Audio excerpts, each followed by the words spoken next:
All right. Hello. So, I hope this is working.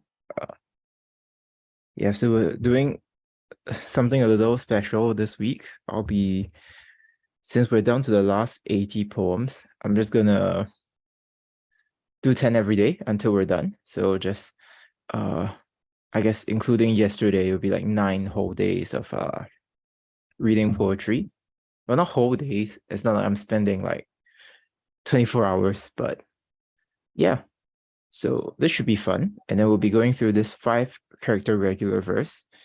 And we'll have the last genre would be the 7 character regular verse. And then we'll be done with the whole book. Okay, so why don't we start with this first one by someone I've never heard of before. 代书伦, changing on old friends in a village inn. 家乡故人偶及客舍，天秋月又满，城阙夜千重。还作江南会，翻疑梦里逢。风知今暗阙，露草复寒虫。羁旅长堪醉，香留未晓钟。While the autumn moon is pouring full on 1,000 night levels among towns and villages, there meet by chance, south of the river, dreaming doubters of a dream. In the trees, a wind has startled the birds, and insects cower from cold in the grass. But wayfarers at least have wine, and nothing to fear till the morning bell. I see. I realize this should be chancing, not changing. Yeah, should be chancing on old friends in the village inn. So, okay. And then maybe just look at the context of this. I don't think it's anything special, but okay, so it's literally just anything, what's written in the poem, the context. So, okay, so let's go through it again. So while the autumn night is pouring full on 1,000 night levels, okay, among towns and villages, there meet by chance south of the river or in Jiangnan, right? So that's literally south of the river. It could also be a specific place called Jiangnan. Okay. Dreaming doubters of a dream. So here, so they doubt that like, oh, are these really, because they're meeting by chance, right? With like their friends, and they're like, oh, is this really them? It seems so unlikely, right? So, and then in the trees, a wind has startled the birds, and insects cower from cold in the grass.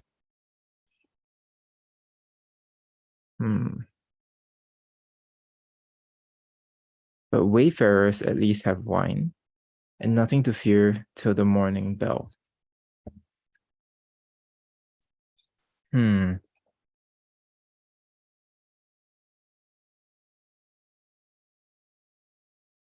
There's some parts I like about this, but I can't really tell if these are just in the English.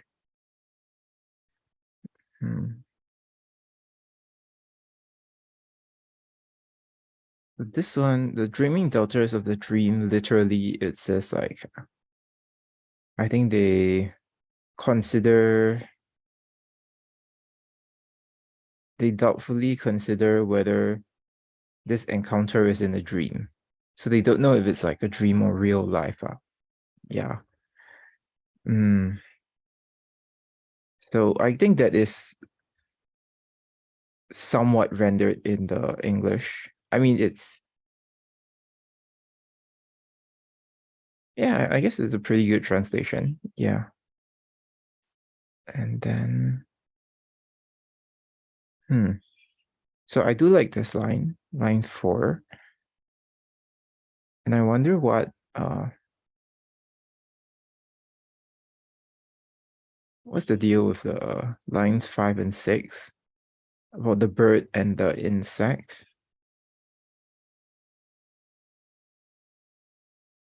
If the bird is scared by the wind,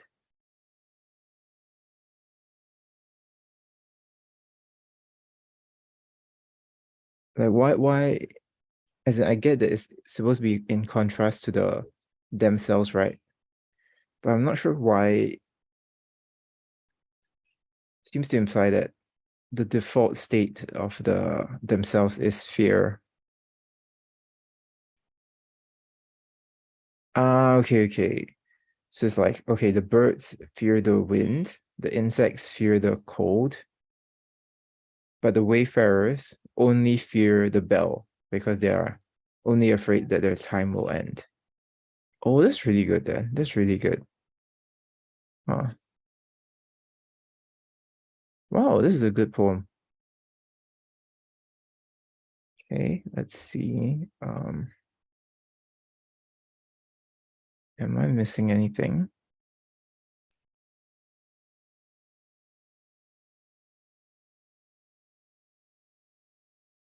Hmm. I'm so impatient. I'm just like, oh, should we just finish this? But it does seem like, yeah, it's just a good poem. I'm not sure what else I would say, but maybe this one part about.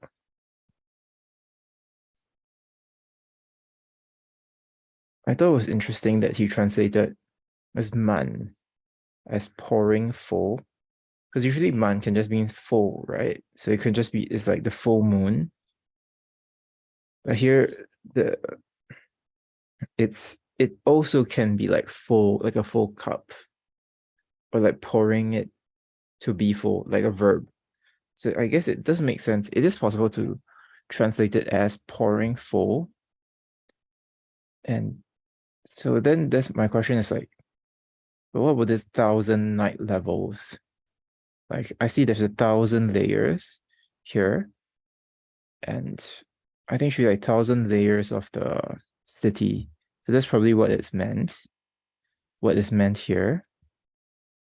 So I can see why he would read this as pouring full, so that it would link with sort of the idea of drinking wine later on.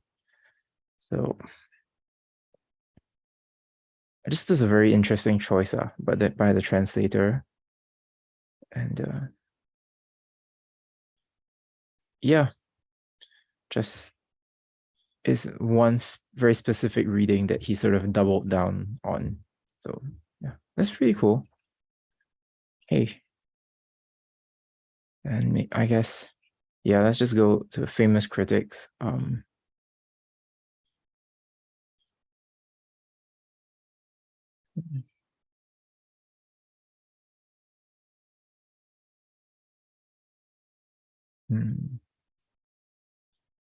Okay, they just say like there's some lines that they like, which are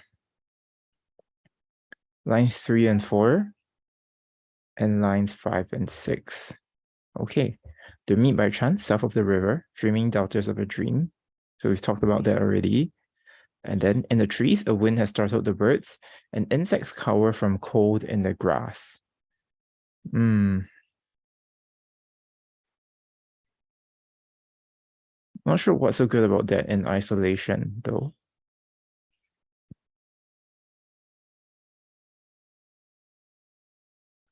I guess it's just well composed.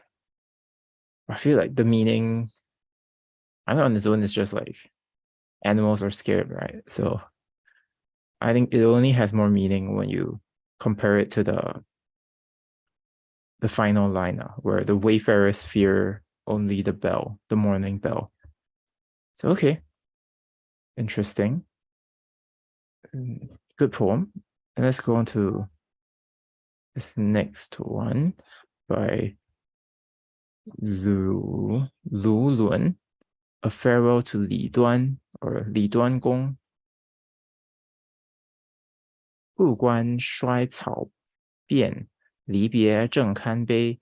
露出寒云外，人归暮雪时。少孤为客早，多难识君迟。烟泪空相向，风尘何处栖？By my old gate, among yellow grasses, still we linger, sick at heart. The way you must follow through cold clouds will lead you this evening towards snow, into snow. Your father died, you left home young. Nobody knew of your misfortunes. We cry, we say nothing. What can I wish you in this blowing, wintry world? Okay, what's the context of this? Who's this Li Gong guy?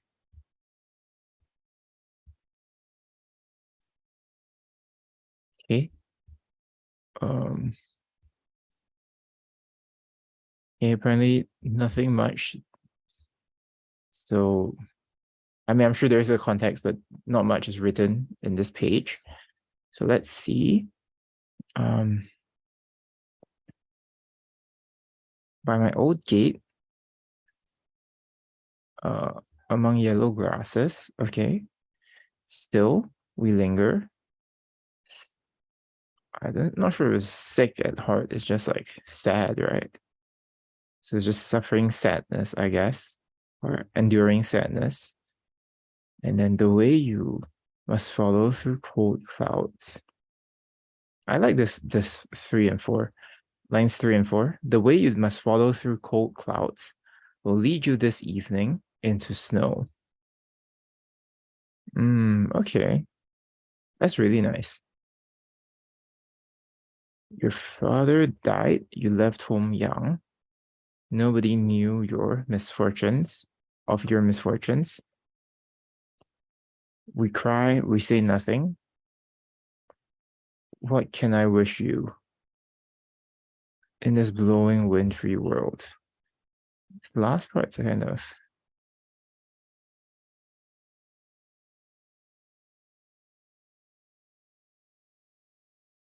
Yeah, that's what I thought. I thought the lines 6, 7, 8, the translation's kind of strange. I think line 6, I would say it's like. All right, so I guess this is correct. Your father died, you left home young. I think 6 is it's a shame that I only got to know you so late. I guess we hide our tears and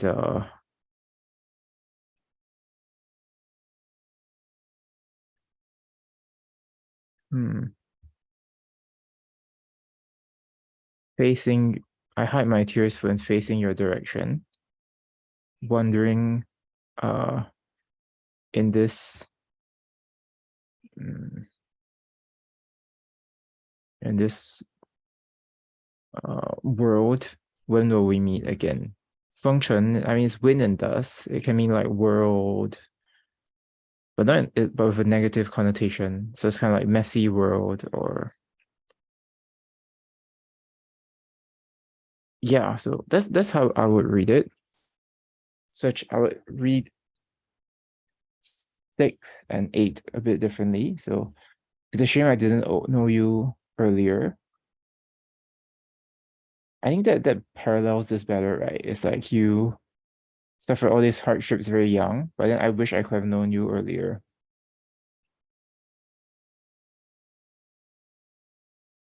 Maybe connotation is that the friendship is a great blessing. Yeah. Then this final line is yeah, when shall we meet again? Hmm.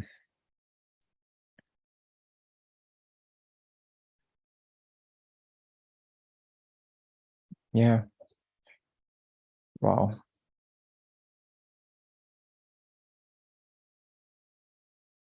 Wow, it's really good.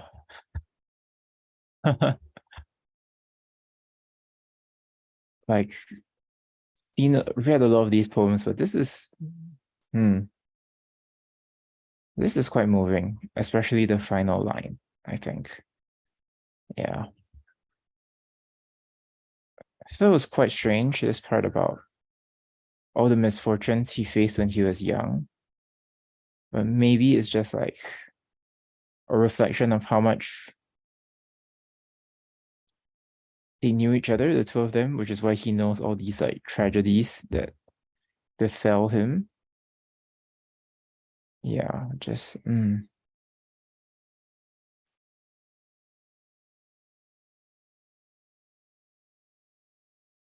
yeah, okay.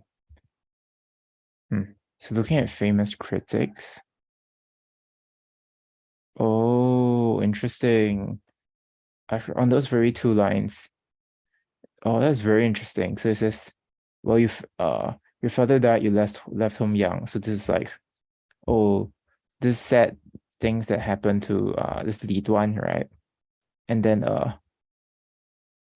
it's such a shame that I didn't get to know you earlier. So this is like a sad thing that happened to the author Lu Lun. So that's very interesting, right? I think that makes more sense than my original interpretation. So this is like the Li Duan's tragedy. This is like Lu Lun's tragedy. I mean, it's kind of cringe to say like, oh, I didn't meet to compare like not meeting your friend earlier to like being orphaned, but it's pretty smart lah. It's kind of smart, yeah. This device, so I like that. Um, hmm, okay, that's pretty good. So then let's move on to the next one. Oh, so this was this is for Li Duan. Oh, I thought it was the same person. I thought this Li Duan being written to is the author here, but this is actually Li Yi. Okay, so Li Yi. A brief but happy meeting with my brother-in-law. Okay, or meeting by accident only to part. Okay. 喜见外地又言别，10年离乱后，长大亦相逢。问姓今初见，称名忆旧容。别来沧海事，日罢暮天中。明日巴陵道，秋山又几重。After these 10 torn wearisome years, we have met again. We were both so changed that hearing first your surname, I thought you a stranger. Then hearing your given name, I remembered your young face. All that has happened with the tides. We have told and told till the evening bell. Tomorrow you journey to Youzhou, leaving autumn between us, peak after peak. So the context of the 10 years, probably the Anlushan Rebellion. Yes, it is. Right, so it's 755 to 763. And then there's even more, I don't know, random things that happen all the way to 785. So yeah. At first reading this title, I was like, oh, it's kind of like the first one, right? Where they just met in an inn. But this sounds like way more intense. It's like, oh, like 10 years, like you don't even recognize each other because I mean it's not because this guy's like just dumb, right? Like he's just like forgetful. But it's, there's a straight up war and then there's no contact between the relatives. So I think the situation itself becomes very interesting. Yeah. So after these 10 torn, worrisome years, we have met again. We were both so changed. All right. Hearing first your surname, I thought you were a stranger. Then hearing your given name, I remember your young face. It's like, whoa, it's just, wow, the situation is so crazy, right? And next, all that has happened with the tides, we have told and told till the evening bell. Tomorrow you journey to Youzhou, leaving autumn between us, peak after peak. Isn't this so sad? It's like They only met once in this 10 years. And the very next day he has to go. And yeah, so I think it's very sweet that at least they're like just chatting the whole day. Yeah. So well, let's just look at the comments. I'm not sure what there is to say. It's just, I mean, it's a good poem for sure. I think most of the force comes from the situation. Yeah. So let's see. This is a good point. I do like the line here where it says, first, hearing your surname, I thought you were a stranger. Then hearing your given name, I remembered your young face. That's really good. That's really good. That's a really good way to describe it, right? You say, oh, I'm Mr. X. And you're like, oh, who's this? Nice to meet you. And then you're like, oh, I'm X, Bob X. You're like, oh my gosh, Bob X. That's my sister's husband. uh, okay, then I was saying that it just means like it's both very smart but also like very true to life. Like I can totally see it happening. Yeah.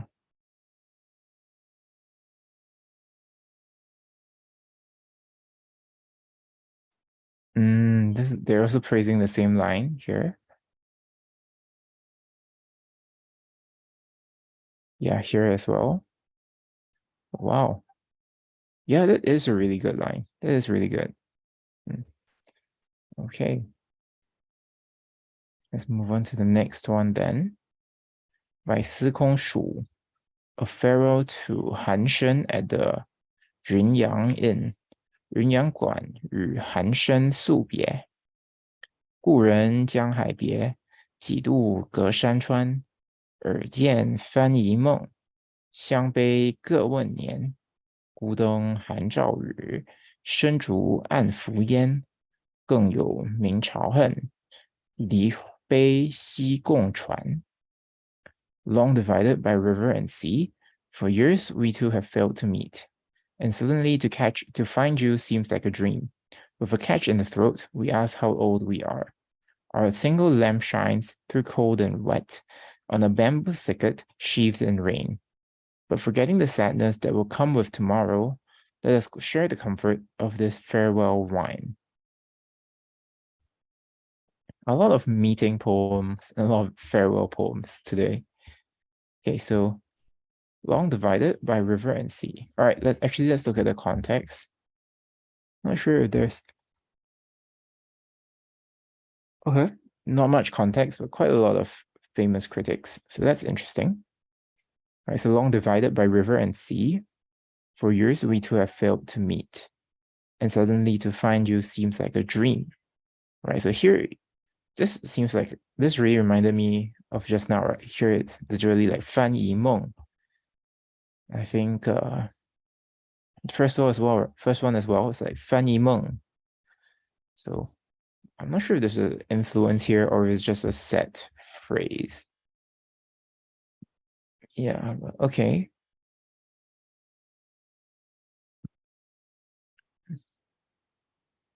And with a catch in the throat, we ask how old we are. Our single lamp shines through cold and wet on a bamboo thicket sheathed in rain. But forgetting the sadness that will come with tomorrow, let us share the comfort of this farewell wine.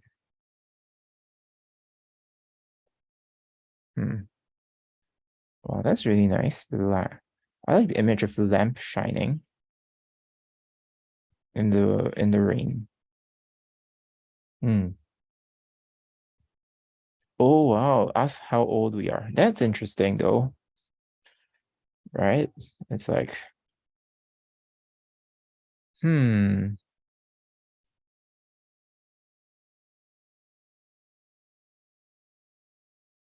don't know. It feels very Chinese. It's like to know, it's about to know how old the other person is. kind of like to know how respectful to be. But I mean, obviously you'll remember if someone's older and younger than you, right? So here it's just like, I think it's more like asking, how long has it been? I kind of like that. I think that's quite smart because the rest are really like, oh, it's been 10 years or rather here, like, and I'm sure to know that it was 10 years, they'll ask like, oh, how long has it been? But that's very interesting that he sort of includes that in the poem. It's just like, oh, how long has it been? How old are you now? It's like, that's interesting. Yeah. I think other things like that seem to be kind of standard. It's like it seems like a dream. We literally saw that just now, and like, just like fearing or hating the coming day because it means that's when they have to part. So yeah, I like this part. But with with a catch in the throat here, I think it's more of a liberty taken by the translator. It's literally just like we are both sad. So we are both sad, and we both when we each ask how old we are, or even like what year it is. So okay.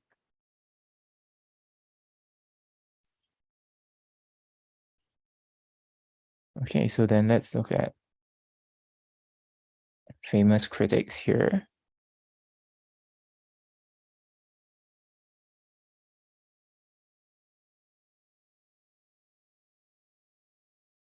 Right, it says lines 3 and 4.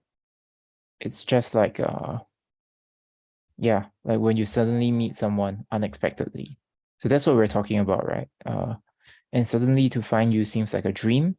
With a catch in the throat, we ask how old we are. Yeah, that's really good. That's really good. And then 5 and 6 here would be the scene where they stay overnight in the same place. So our single light shines through cold and wet on a bamboo thicket sheathed in rain. Oh, I didn't think of that. I guess this must be them staying up overnight, right? That's why there's the lamp. Oh, that's interesting. And I guess they're staying up just to talk to each other, even though tomorrow they have to go on their journeys again. I never really realized that. That's such a big commitment. It's like you have to walk for like hours, but then you're like, I'm gonna stay up and talk with my friend just because I don't know when I'll see him again. That's friendship. That's friendship. Okay, then this is a really long one.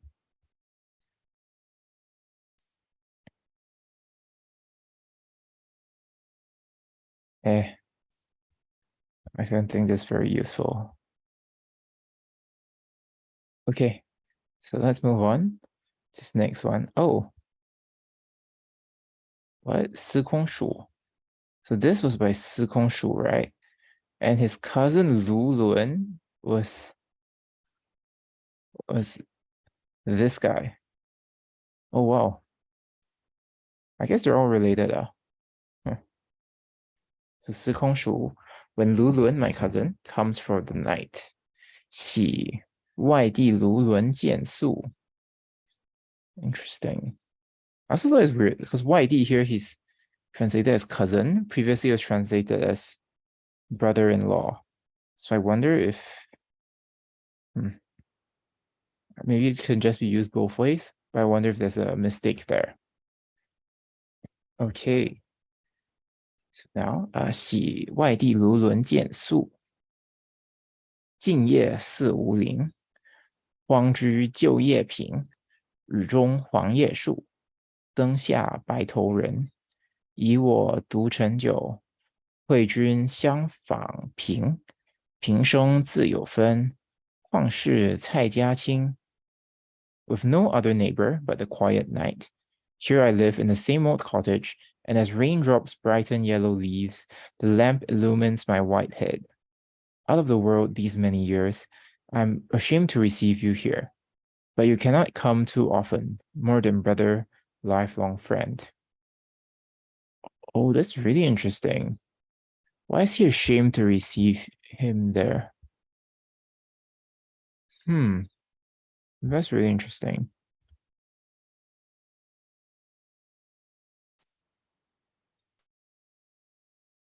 Hmm,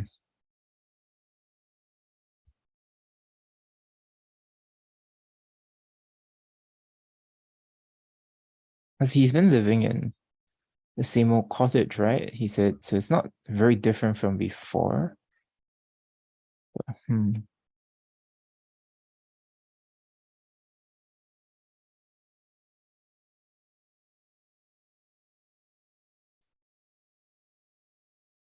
I see, I see. I think it's because the author is not rich. Like apparently he's very talented, but because of I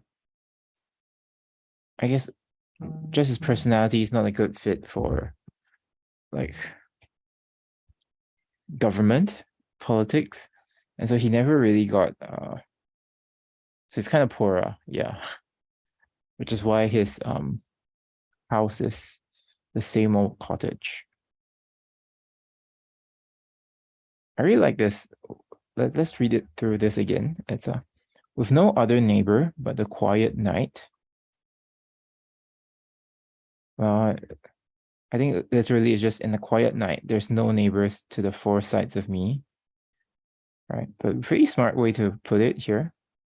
Next, here I live in the same old cottage, and as raindrops brighten yellow leaves, I think it's the yellow leaf trees stand in the rain. This guy's adding a lot of stuff into his translation. Next, the lamp illumines my white head. Okay, actually, oh, I like this couplet. It's like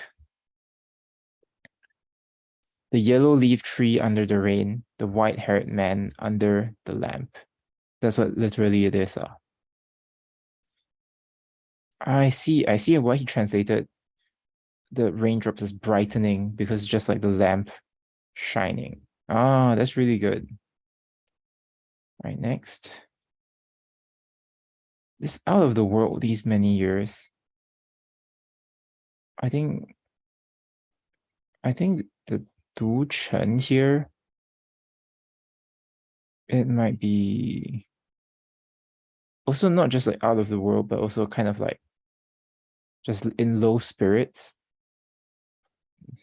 But yeah, just okay, but for now, so out of the world these many years, I'm ashamed to receive you here. So it's just like I think it's like just at that very specific moment,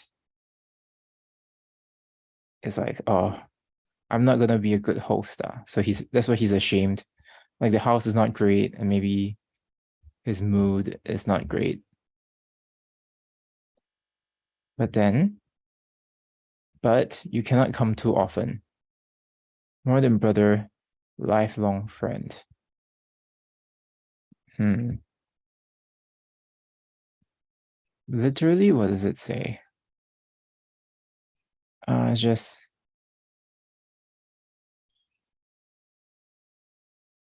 but we have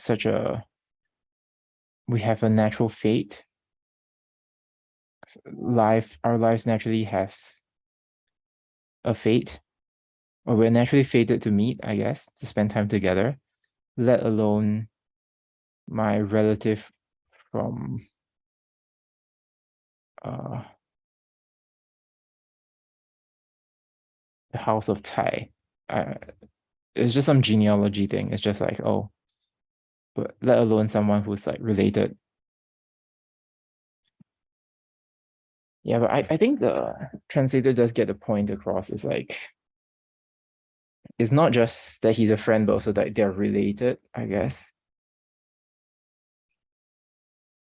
Yeah, it's kind of I don't know. The last two lines, how would I translate it? It's just our lives naturally has such a fate, let alone one as close as you, I guess. Yeah. But apparently they're both like well known as being like very talented poets in their day, and they're also cousins. Yeah. Which is why there's this final two lines. So it's just emphasizing how similar they are, I guess. Yeah. Hmm.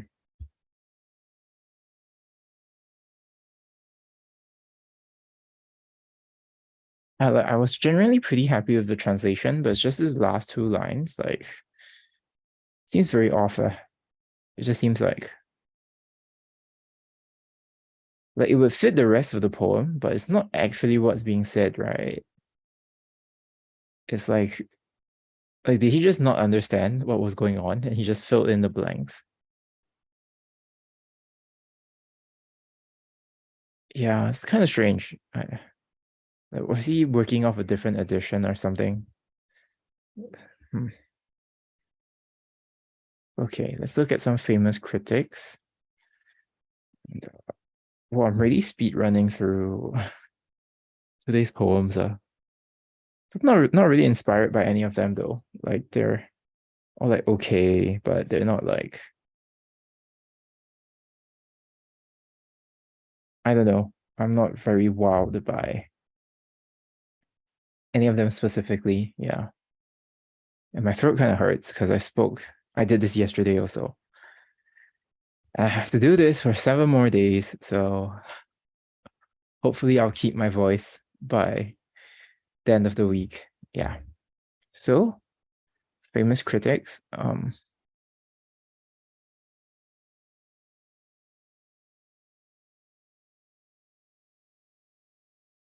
Hmm,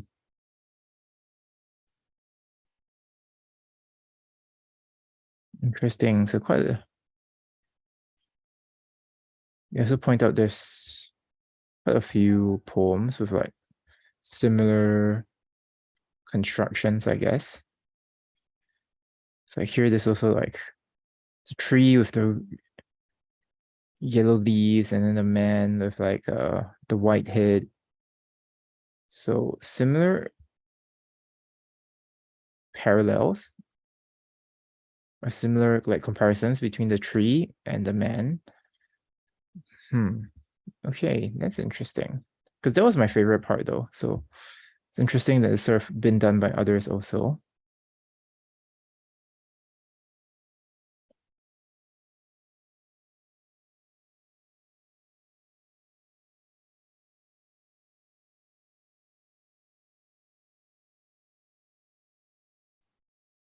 Right, here it's pointed out again. So this uh yeah, again the tree and the man, it also does it kind of like say it's a bit too similar to this other poem.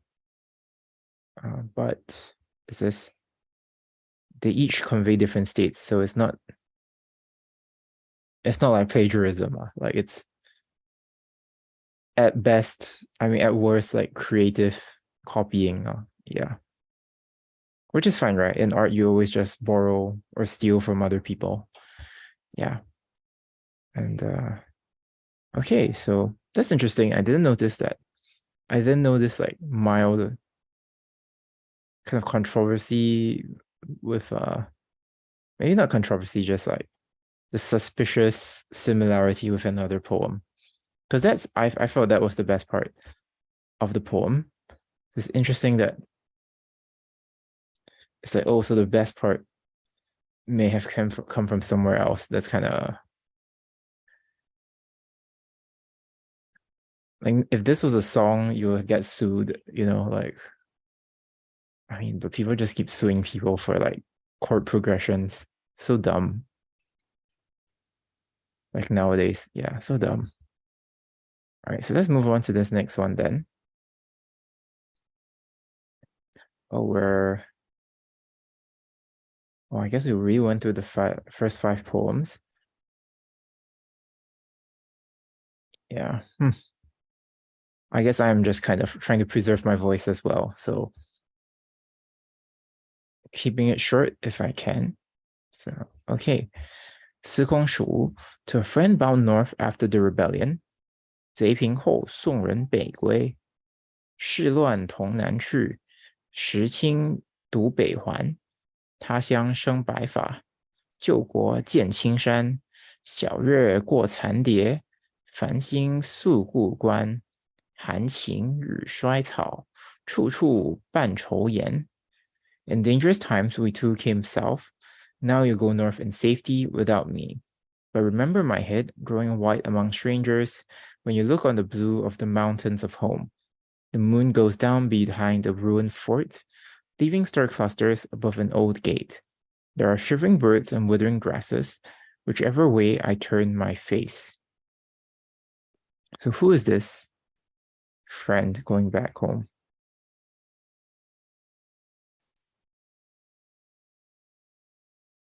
So this is again after the Anlushan rebellion.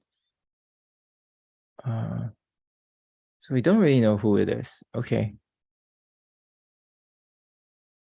All right, but in dangerous times, we too came south. Now you go north in safety without me. Okay. But remember my head growing white among strangers when you look on the blue of the mountains of home. That's interesting.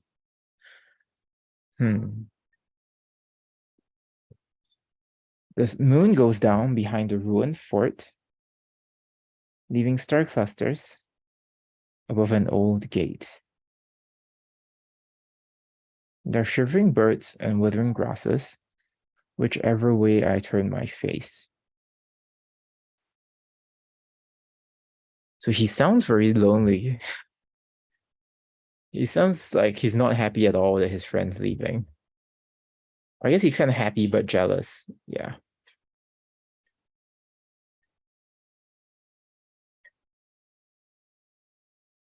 Like, what's with these lines 5 and 6?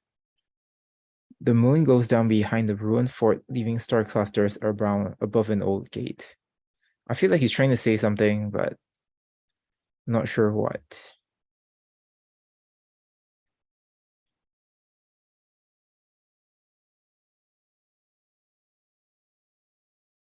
Oh, so this is describing the journey, apparently. Or it's just in the...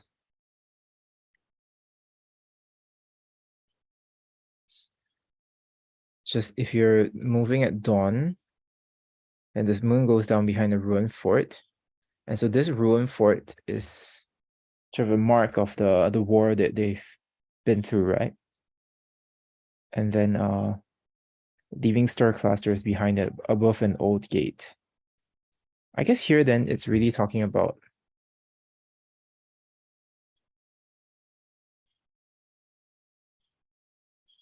okay. Sorry, I got distracted. I guess here it's really about it's just the journey is so different now. Now that there's been this war, and like, yeah, I guess it's just not like now that you're going back, you're gonna see all these ruined forts and like old gates and just like marks of the war. I think the journey will just be very different. And I guess it's a sign of change, right? I guess not just the scenery has changed, but also the people have changed. He himself has changed. That's very interesting. But I think if you wanted to emphasize how much they have changed, but I suspect I'm overreading, because if they wanted to emphasize that, I think there would have been more about it. I guess it does say like, in dangerous times we too came south. Now you go north in safety without me. So there is an emphasis between like the coming and the going, like the difference between that. And I think this is sort of a continuation of that. But I don't think, or maybe there's personal change in that. Oh, my hair is growing white. But I don't quite see like Or I think, yeah, I don't quite see him saying, emphasizing the personal change here, apart from just like the natural progression of age. Yeah, he's not talking about like how he has been like permanently traumatized. Like maybe he is in a very subtle way, but it's a bit too subtle that I can't quite tell if it's there or not. Yeah. Well, maybe this last part. They're shivering birds and withering grasses, whichever way I turn my face. That's interesting. Like, is he just in some wasteland? Or is it like he's so scarred that everything just looks so sad? Maybe a bit of both. Yeah. Hmm. But now I do like lines 5 and 6 now, sort of knowing that is meant to be a reflection of the changes wrought by war. I do like that a lot. Yeah. Okay. Some famous critics. Um,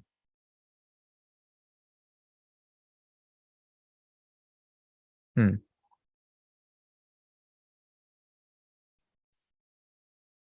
Okay, nothing useful. So let's move on. Another poet. I just gotta say, I miss when we could spend more time with each individual poet, like the from 2 or 3 weeks ago. I thought that was quite special. And now it's like we're just going through like each person has like two at most, or maybe three. It just feels very different. Like back then when we read like 10 by the same person, it felt like I was really getting to know the guy. So yeah. So here, by Liu Yuxi, in the temple of the first king of Shu, Shu Xianwang Miao, 天地英雄气，千秋上凛然。世分三足鼎，夜复五朱钱。德香能开国，生而不向贤。凄凉属故鸡，来古未公前。Even in this world, the spirit of a hero lives and reigns for thousands of years. You are the firmest of the pot's 3 legs. The pot. It was you who maintained the honor of the currency. You chose a great premier to magnify your kingdom, and yet you had a son so little like his father that girls of your country were taken captive to dance in the palace of the king of Wei. I wish they translated the Ding in a different way. I know it's hard. But it's like a bronze vessel, which is very the Ding, right? It has 3 legs, yeah, and it's kind of like a big deal. It's like a very like a ritual. It is a ritual object. These things, these tripods, so has a certain gravitas to it. I guess it's hard to maybe you could call it a ritual pot, but just calling it a pot it sounds like I don't know. It just made me laugh. It's like, oh yeah, you're the just comparing it to the leg of a pot. It's kind of lame. Okay, let's see. So it's actually talking about Liu Bei here. So the first king of Shu is Liu Bei, which is the main character of Romance of the Three Kingdoms, the novel. But I mean, it's a real historical character. Yeah. So he's well known for having like a lot of talented generals around him, but in the end, he still lost. So yeah.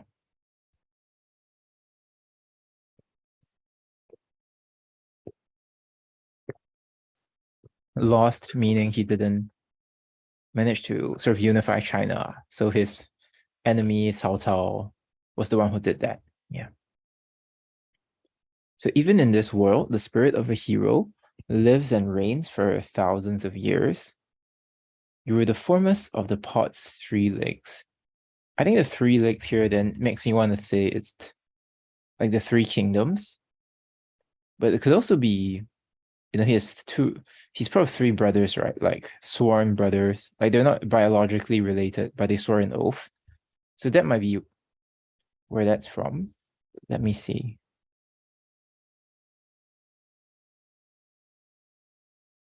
Okay, so here it's reading the three here as the three kingdoms. I think it could be with his brothers though. Could be with Guan Yu and Zhang Fei. So okay, no, maybe Shi Fen is like the situation was divided into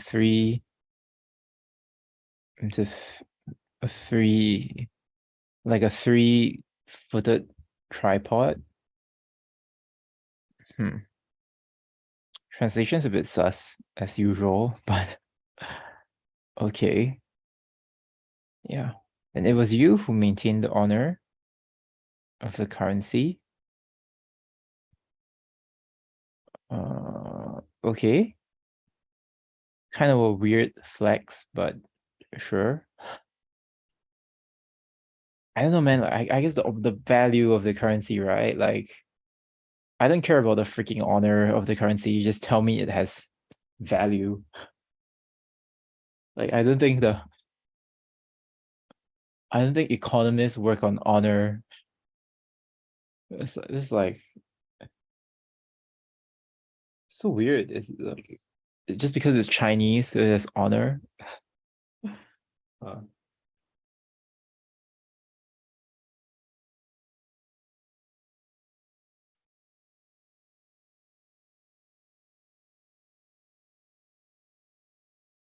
Sorry, something. Okay. This safety pin just came out, so just trying to fix it in case it hurts. I hurt myself. Yeah. Okay, so then, but yes, I guess he has a great achievement of maintaining the honor of the currency. And then you chose a great premier to magnify your kingdom. Okay. And yet you had a son, so little like his father, that girls of your country were taken captive to dance in the palace of the king of Wei. So no one to carry on his his work, I guess, and then they lost, right? Not really sure why he's saying all this. I guess he's in the temple, but is he just like lamenting that sometimes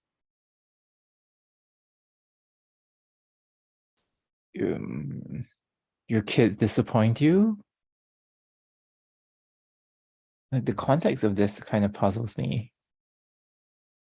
Like, I guess it is sad, it is like it's just like Marcus Aurelius, the Roman emperor, like he was good, but then his son sort of like was terrible and empire didn't do well.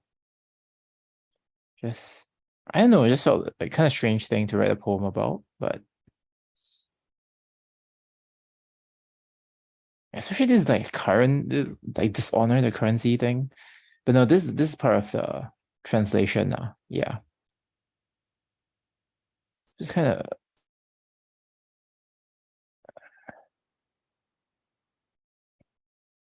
nah, I don't know. I just don't like this. I think it's weird. It's just weird, dude. Okay.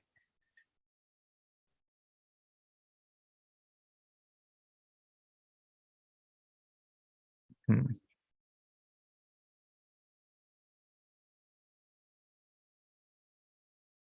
Okay.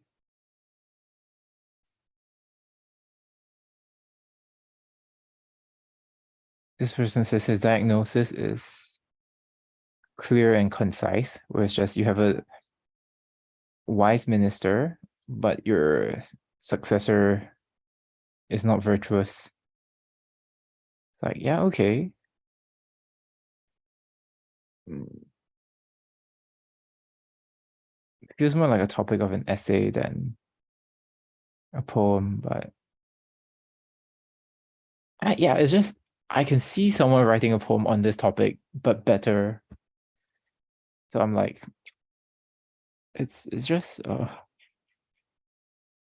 I don't know, kind of disappointing, I guess. I don't really like this. Yeah. I don't think it's a topic itself, but it's just I don't think it's very well executed at all. But I don't feel anything by the time I get to the end of this poem. Yeah. Okay. The next by Zhang Ji, thinking of a friend lost in the Tibetan War. 莫烦故人，前年伐越之，城下莫全失。半汉断消息，此生长别离。无人收费帐，归马食残骑。日记疑君在，天涯哭此时。Last year you went with your troops to Tibet, and when your men had vanished beyond the city wall, news was cut off between the two worlds, as between the living and the dead. No one has come upon a faithful horse guarding, a crumpled tent or torn flag, or any trace of you. If only I knew, I might serve you in the temple, instead of these tears toward the far sky. Wow, that's really good. That's really good.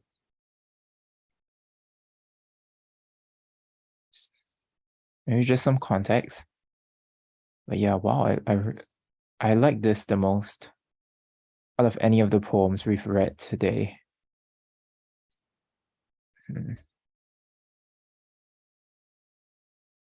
Okay, no context found.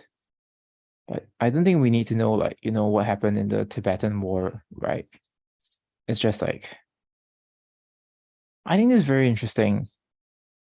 It's like, you don't, because he doesn't have the closure, right? So like if only I knew, I might serve you in the temple, because no one has come upon a faithful horse guarding a crumpled tent or torn flag or any trace of you. It's just he doesn't have closure because his friend sort of just died, or may have died, right? But it seems like most likely did die. But there's just no real closure about his friend's passing. And so now all he can do is like cry toward the far sky. That's really, wow, that's really powerful. Really good observation, I think. And then yeah, I also like this line. News was cut off between the two worlds, as between the living and the dead.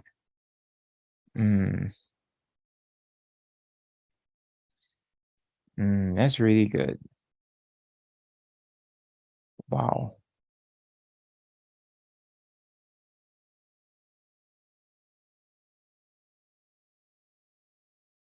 Not sure if there's anything else to say except it's really good. um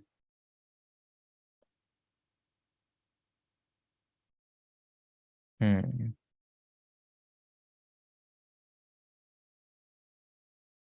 Yeah, let's look at some famous critics then.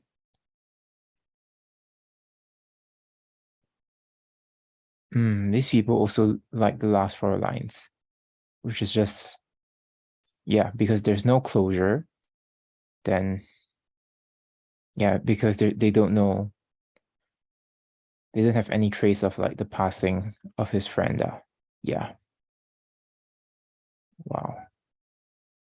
Also, okay, here's interesting. It's like, usually if there's a war poem, I feel like they'll set the scene, and then if everyone dies, it'll be at the end. But this like, there was a war, everyone died. But I thought it's interesting. It's sort of like it went so quickly, and I think that sort of made it very interesting, like the pace of it. And it's not about, he didn't really drag out this first part, but then he left space for at the end for just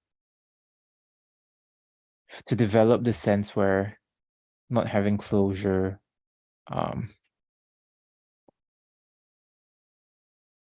just is almost worse than it is worse than knowing someone is definitively past.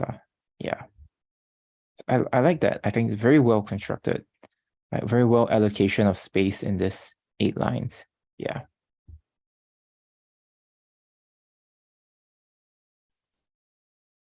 Interesting.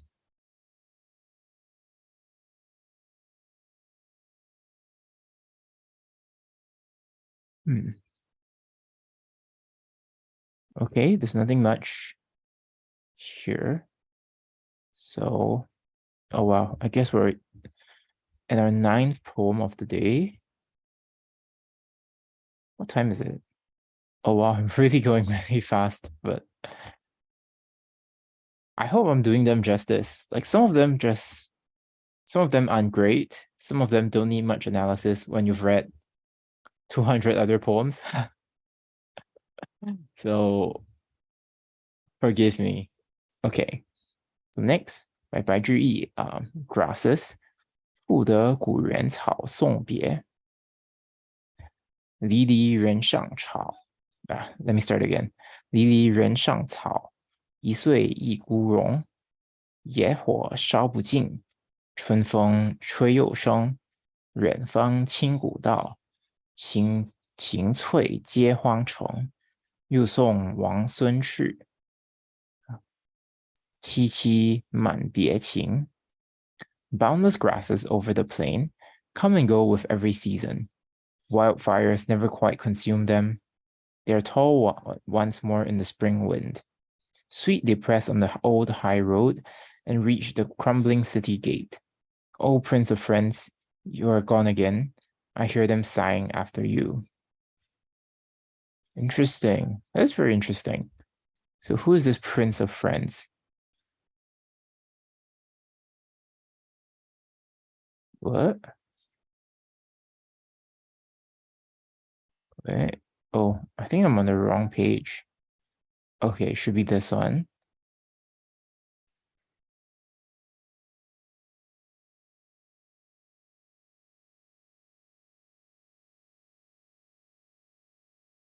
Oh, doesn't really say who it is, but okay, but here it just means like someone who's far away, apparently. All right, so it's not like an actual royal person. So, okay, boundless grasses over the plain come and go with every season. Wildfires never quite consume them. They're tall once more in the spring wind. I quite like this, even like on its own, it feels kind of inspiring. It's like, be the wild grass, like uh just like a survivor vibes. Okay, the next, sweet they press on the old high road and reach the crumbling city gate. O Prince of Friends, you're gone again. I hear them sighing after you. But this is weird though. Like what? Okay, I get that they're kind of everywhere and are at the city gate, but like, why do the grasses miss him? Oh, okay. I think it's like the grasses are a symbol of his, like how much he misses his friend, because it comes and go with every season and they never quite disappear. Oh, that's really smart. Wow. That's really smart. Damn. Okay, so it's not about it's kind of like surviving, right? But it's more like just these feelings can never go away. Wow, that's really good. Damn. Wow. Another highlight from today. Wow. Okay. Then let's look at some famous comments, famous critics then. Hmm. This guy is so talented. Wow.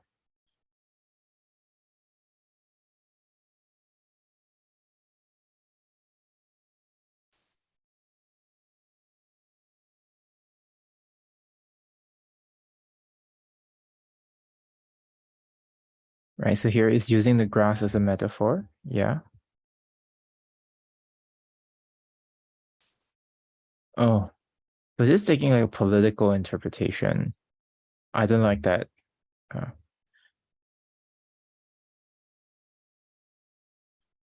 yeah. Wow.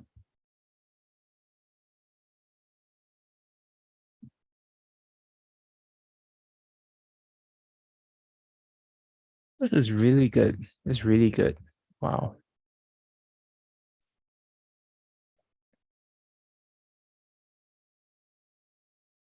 Interesting.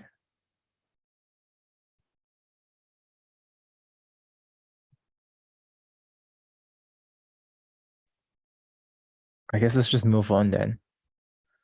It's just I think that the main draw of this, the best part of this is the central metaphor. And I don't think there's that much else to explain now. It's just, yeah, his love for his friend is as resilient as the wild grass. So, okay, good stuff. Great poem. Now another one. Final poem of the day by Du Mu. Is he related to Du Fu? I don't think so. But well, they have the same surname, so probably long, long ago, maybe they might be related. But all right, A Night at the Tavern,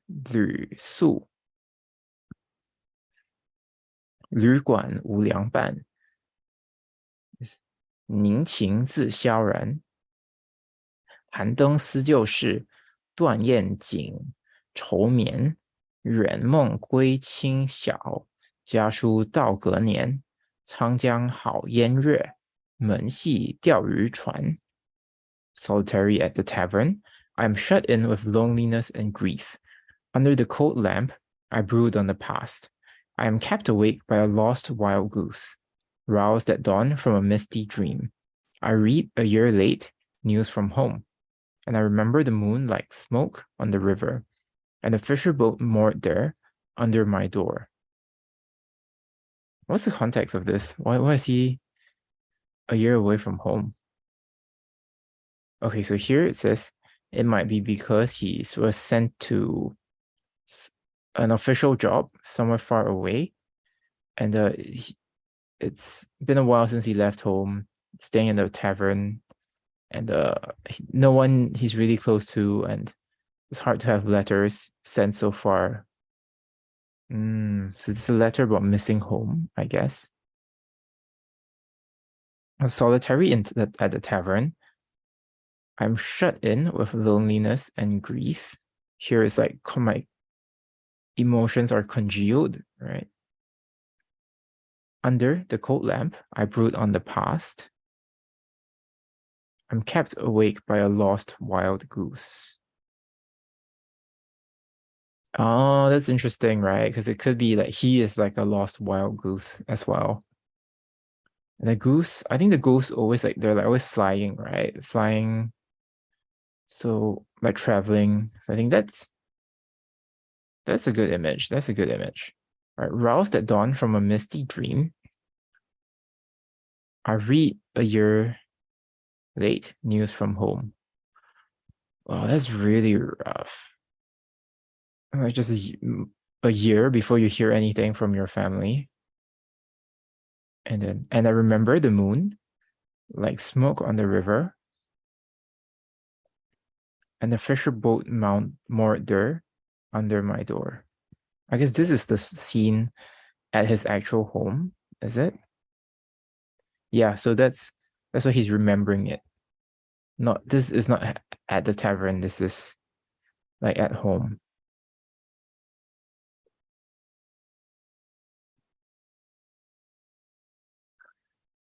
I like the image of the lost wild goose.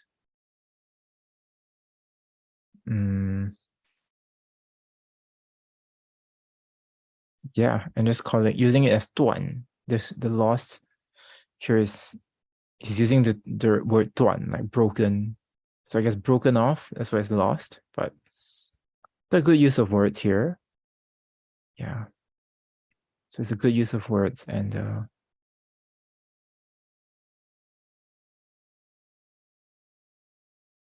I don't know, it sounds like just gives me the vibe of like, those like traveling salesmen who live in a motel and they're like, oh, I miss home. This is like that. I can imagine like this taking place at those dingy motels and it's just like, oh, it's before phone calls were a thing. Well, that's really long ago then. But yeah, this is the same kind of vibe. Huh. Seems kind of straightforward.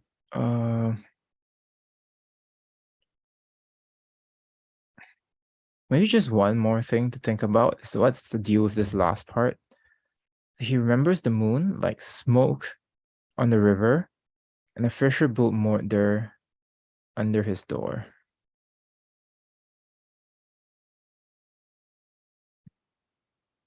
Like why? Why does he end with this image?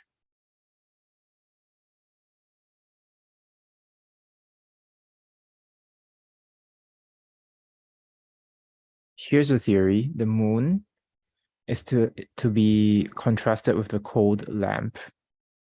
So I guess even in this tavern, you don't even get a sense of the surroundings. All you have is the lamp, right? And like he's lonely.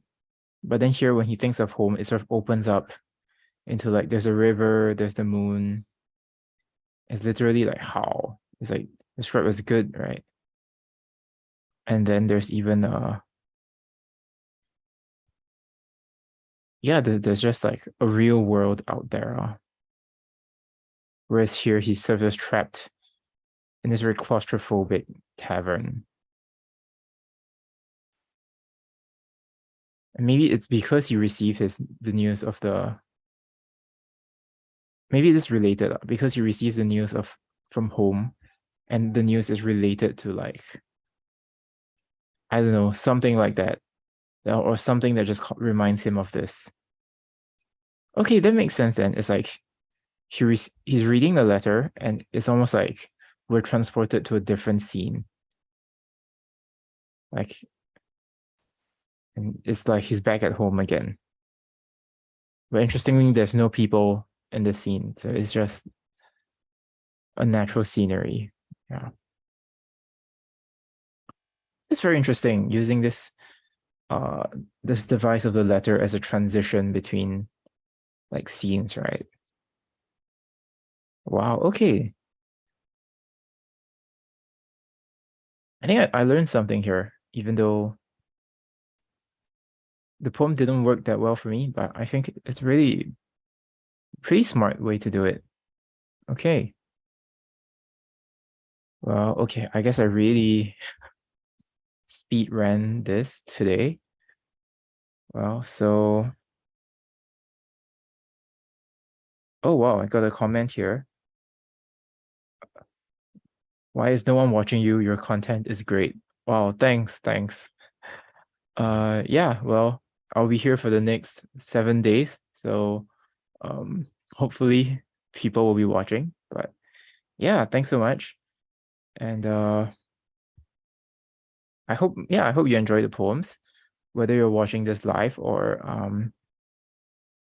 I guess what's that called? On repeat, or after it's done streaming, right?